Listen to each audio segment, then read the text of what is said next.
بەڵێنی ئەوەیاندا کە لە زووترین کاتدا لە کەمترین ماوەدا سەردانی هەموو ئەو لایەنانە بکەن کە پەیوەندیدارن بە بابەتەکەەوە هەم لە حکوومەتی هەرێمی کوردستان هەم لە حکوومەتی فیدراڵی و بەڵێنی ئەوەیاندا هەموو ئەو کێشانەی کە ئێمە هەمانە بە زووترین کاری لەسەر بکرێ و ئەوەی لە دەسەڵاتی ئەوانەیە و لە توانای ئەوانە جێبەجێ بکرێ بۆ ئەوەی بە هەموو لایەک بتوانین ئەو خزمەتەی کە لە نەخۆشخانەی هیوا لە ماوەی ڕابردوودا بۆ توشبوانی شێرپەنجە هەبووە بەردەوام ببێت و بەڵێنی ئەوەیاندا تەواو پشتگیری کەرتی حکومی بکەن بۆ خزمەتکردنی توشبوانی شێرپەنجە و هەموو جۆرێکی تری نەخۆشی و بە هیچ شێوەیەک ڕێگە بەوە نەدرێت کە کار بکرێت لەسەر پەکخستنی کەرتی حکومی و بەهێزکردنی کەرتی تایبەت وەکو حزبەکەمان وەکو یەکێتی نیشتیمانی کوردستان وەکو فراکسیۆنی یەکێتی نیشتیمانی کوردستان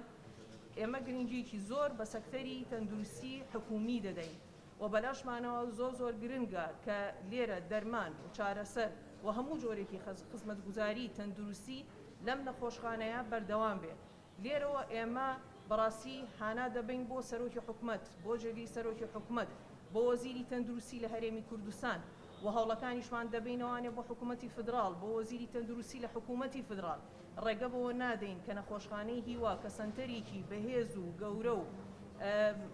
یەکەم سەنتەرە لە چارەسەرکردنی نەخۆشیەکانی شێرپەنجە کەلۆدی هەموو عراقی لەسرە بێ ڕێعایەت بێ و ڕێگەش بەوە نادەین کە لە کەمی دەرمانە